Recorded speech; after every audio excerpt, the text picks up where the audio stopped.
चलिए एक सवाल पूछते हैं आज आपसे। मान लो आपके मन का आपको सब कुछ मिल जाए तो आप सुखी हो जाएंगे? नहीं, जैसे पांडु और धृतराष्ट्र को वो सब मिल गया जो वो चाहते थे।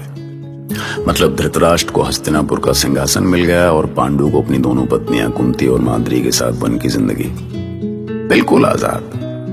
न राजकाज का टेंशन और न रानियों से दूर रहने का दर्द। पर उस बेचारे को ये कहां पता था कि उसका भाग्य क्या लेके आने वाला है।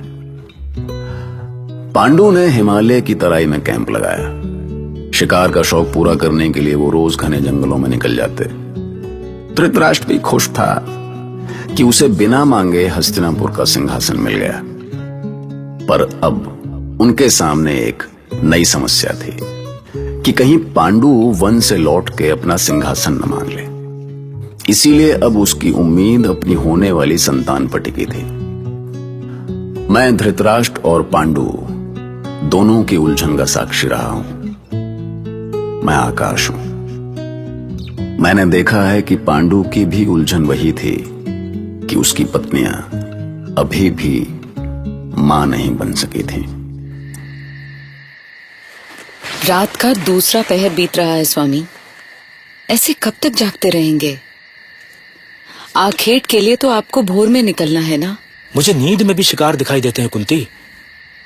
कभी भागते हुए हिरनी, कभी आक्रमण के लिए घात लगाए हुए बाघ। फिर कैसे नींद आएगी मुझे, तुम ही बताओ। पर इस अंधेरी रात में कहाँ जाएंगे? और अभी तो सैनिक भी सो रहे हैं। क्या इस भयानक वन में अकेले निकलेंगे? माद्री, वीर भय से छुप कर नहीं बैठा करते। आपको ना हो भय, पर हमें तो है। योद्धा की पत्नी का ऐसे भयभीत हो जाना अच्छी बात नहीं माद्री। आज मैं उन्मुक्त होकर शिकार करना चाहता हूं। इस वन के हिंसक पशुओं से अकेला टकराना चाहता हूं। मुझे बहुत भय हो रहा है दीदी। वो शिकार के लिए निकल पड़े हैं और सैनिक भी उनके साथ नहीं है। मैंने तो उन्हें बहुत रोकने की कोशिश की थी माद्री, पर उन्होंने कहाँ सुनी मेरी। पर वो ऐसा क्यों कर रहे हैं? जब से हम यहाँ आए हैं हर समय उखड़े उखड़े से रहते हैं। इसका कारण तो मैं भी नहीं समझ पा रही हूँ। हमें उन्हें ऐसे अकेले नहीं छोड़ना चाहिए। सैनिकों। जी महारानी। महाराज शिकार के लिए निकल पड़े हैं। अभी बहुत दूर नहीं गए होंगे। उनके पीछे जाओ। वहीं से लौट जाओ सैनिकों, वहीं से लौट जाओ। मुझे किसी की आवश्यकता नहीं।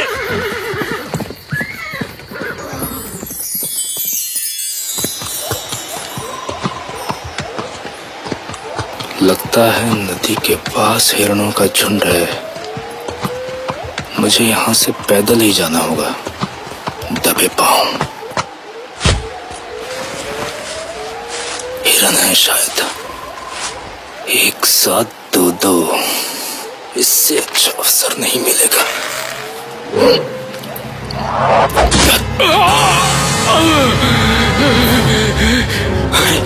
हे ईश्वर, ये कैसी आवाज है?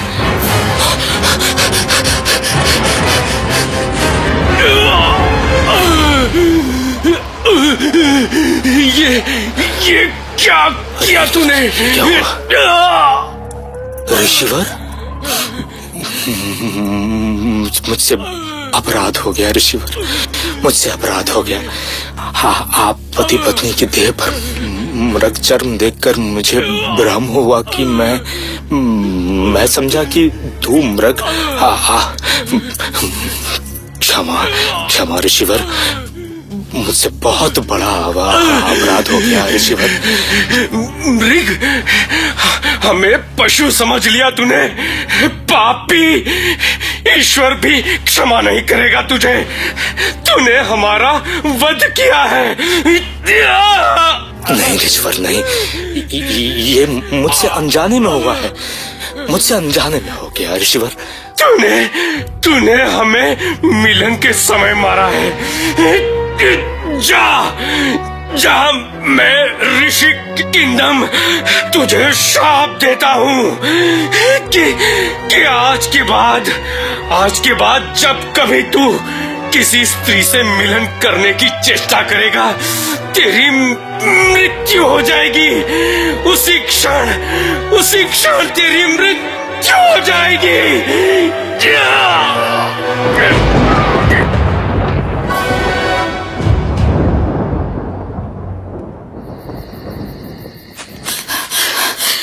क्या हुआ स्वामी?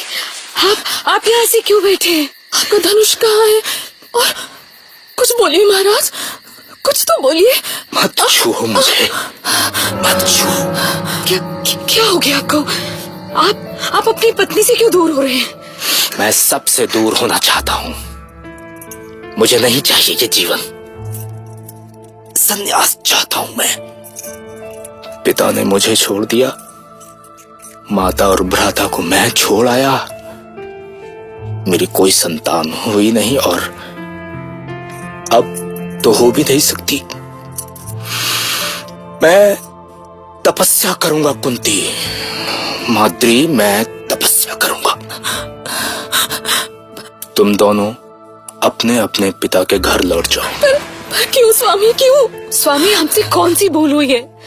आप ऐसा क्यों कह रहे हैं? क्या आपने इसलिए हमसे विवाह किया था? क्या इसलिए हमें वन में लाए थे? नारी खिलौना नहीं है स्वामी कि जब चाहा खेला, जब चाहा छोड़ दिया। जब आपके मन में ऐसा कुछ था तो आपने विवाह किया ही क्यों? हमारा अपमान करने के लिए? नहीं कुंती, नहीं। मैं स्वयं से अपमानित हूँ, स्वयं शापित हूँ। क्या? मैं भला तुम दोनों का क्या अपमान करूंगा? शाप? कैसा शाप स्वामी? मुझसे अनजाने में ऋषि किंदम और उनकी पत्नी की हत्या हो गई है। मैं हत्यारा हूँ कुंती माद्री, मुझसे ऋषि दंपत्ति का वध हो गया। क्या? और उन्होंने क्रोध में मुझे शाप दे दिया कि मैंने किसी से मिलन का प्रयास भी किया तो मेरे प्राण चले जाएंगे।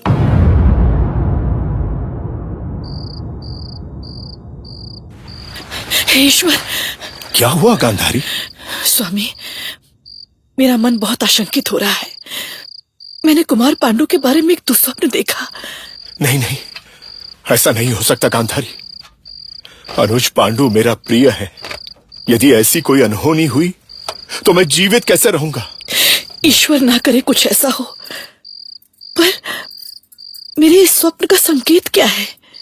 जिस स्वप्न से मन आशंकित हो वो शुभ कैसे हो सकता है? मैं चाहता हूं कि मेरा भाई सदा के लिए। बस कीजिए महाराज, मैं इससे आगे कुछ नहीं सुन सकती। और फिर पांडु अकेले नहीं हैं, दो पत्नियां और हस्तिनापुर के भविष्य का भार है उनके कंधों पर। उसके बिना हस्तिनापुर के भविष्य पर भले ही कोई आंच ना आए, पर एक खालीपन तो आ ही जाएगा। स्वामी, ये आप क्या कह रहे हैं? अभी कह रहे हैं कि आप उनके बिना जी भी नहीं सकते, और अभी हस्तिनापुर के भविष्य पर आंच। कहीं आप महाराज पांडु के बाद हस्तिनापुर की सत्ता पर एकाधिकार तो नहीं चाहते? मैंने ऐसा कब कहा गांधारी? मैं तो बस उसकी अनुपस्थिति में उसका ही दायित्व वहन कर रहा हूँ। आप चाहे अनचाहे अपने मन की बात कह रहे हैं महाराज। नहीं गांधारी, नहीं। मैं पांडु के लिए ऐसी कल्पना भी नहीं कर सकता। आपकी इन बातों से मेरी आशंका नहीं दूर हो सकती। जैसा कि तात भीष्म का आदेश है, आप कल ही विदुर को पांडु के समाचार के लिए भेज दें। जब तक उनकी तरफ से कोई शुभ समाचार नहीं मिल जाता, मेरी चिंता ऐसे ही बनी रहेगी। बहुत लंबा मार्ग है मंत्रीवर। दूत ने बताया है कि पांडु हिमालय की तराई में विहार कर रहे हैं। वहां तक पहुंचकर उन्हें ढूंढने में तो जाने कितने दिन लग जाएंगे। पर महात्मा विदुर, यदि इस बीच वो हस्तिनापुर के लिए निकल पड़े तो? जो भी हो, तात भीष्म के आदेश का पालन तो करना ही होगा।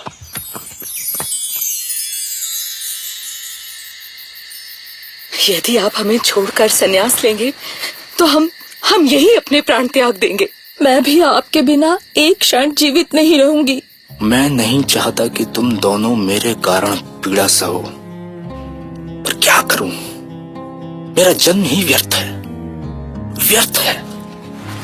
एक संतानहीन व्यक्ति पितृ ऋण, ऋषि ऋण, देव ऋण और मनुष्य ऋण से कभी मुक्ति नहीं पा सकता, कभी नहीं। पर संतान अभी भी हो सकती है स्वामी। क्या इस सब के बाद संतान कैसे संभव है कुंती? संभव है स्वामी। मुझे महर्षि दुर्वासा ने एक मंत्र दिया था। उस मंत्र से मैं किसी भी देवता का आह्वान करके उनसे कुछ भी मांग सकती हूँ। ये तो साक्षात ईश्वर की कृपा है कुंती। हम कल ही यहाँ से दूर शांत हिमालय में चलेंगे। तुम वहीं अपने मंत्र का प्रयोग करना, ठीक है? धर्मराज, देवाहुति मंत्र के प्रभाव से मैं कुंती आपको आमंत्रित करती हूँ। धर्मराज प्रकट हूँ। मैं धर्मराज तुम्हारी सेवा में उपस्थित हूँ देवी कुंती। कहो, क्या चाहिए तुम्हें? मैं आपसे एक पुत्र की कामना करती हूँ धर्मराज।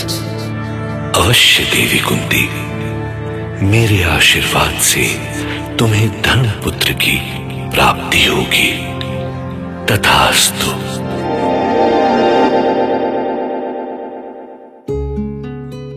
तो भाई साहब, इस तरह धर्मराज के आशीर्वाद से धर्मराज युधिष्ठिर का जन्म हुआ।